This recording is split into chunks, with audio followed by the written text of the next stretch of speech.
ददरा ऊपर गाँव बसे नवकोरी छानी मंजूर झाली। आवे हवालदार मांगे चनकदार पीह बोले रानी झूले बारकदार पीह बोले रानी झूले बारकदार पीह बोले हारे। ददरा ऊपर गाँव बसे नवकोरी छानी मंजूर झाली। आवे हवालदार मांगे चनकदार पीह बोले राजा झूले बारकदार पीह बोले राजा झूले बारकदार पीह बोले हारे।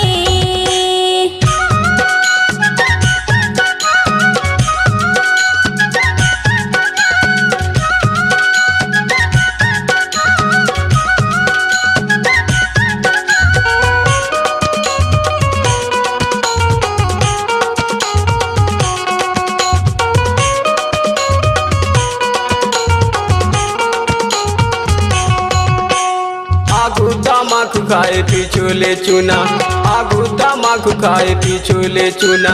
पहला माँ गंती बंधाए पड़वा माँ ढूनागा पीह बोले रानी झूले बारकदार पीह बोले रानी झूले बारकदार पीह बोले हारे।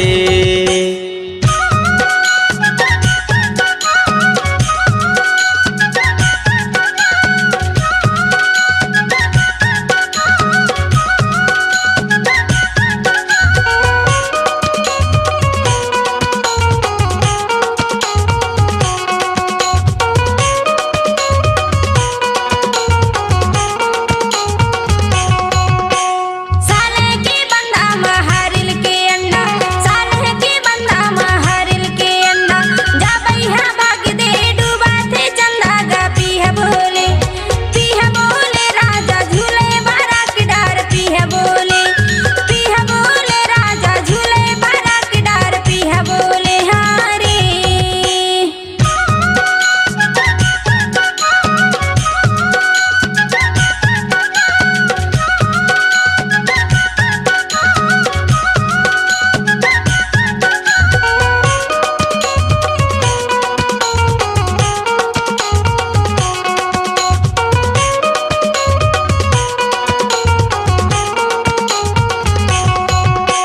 डाबर माँ भैंसिलो रे कान मटेकावा, डाबर माँ भैंसिलो रे कान मटेकावा।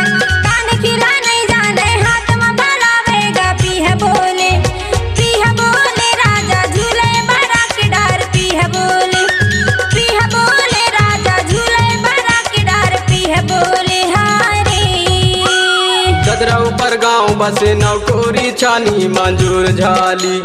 आवे हवालदार मांगे चनकदार पीह बोले रानी झूले बारकदार पीह बोले राजा झूले बारकदार पीह बोले रानी झूले बारकदार पीह बोले राजा झूले बारकदार पीह बोले हारे।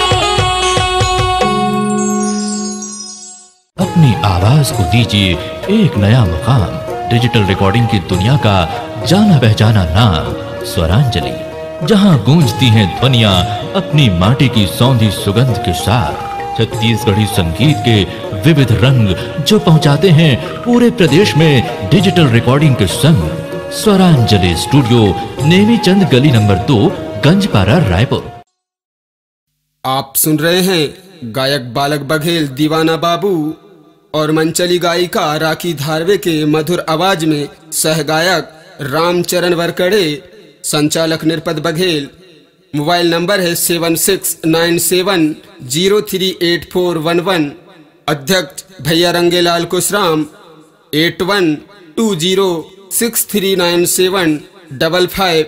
विशेष सहयोगी भजन पूसाम 9009824940 और भी सागर बैरागी 6261976884। हमारा प्रोग्राम हेतु संपर्क करें रीतु मोबाइल सक्का। मोबाइल नंबर है 9685463360। डिजिटल फोटो स्टूडियो संपर्क करें पहलू बघेल 41142998। हमारी आवाज़ ही हमारी पहचान है। गायक बालक बघेल, नंबर है 8720077956। सहगायक रामचरण वरकड़े, मोबाइल नंबर है 7692808353।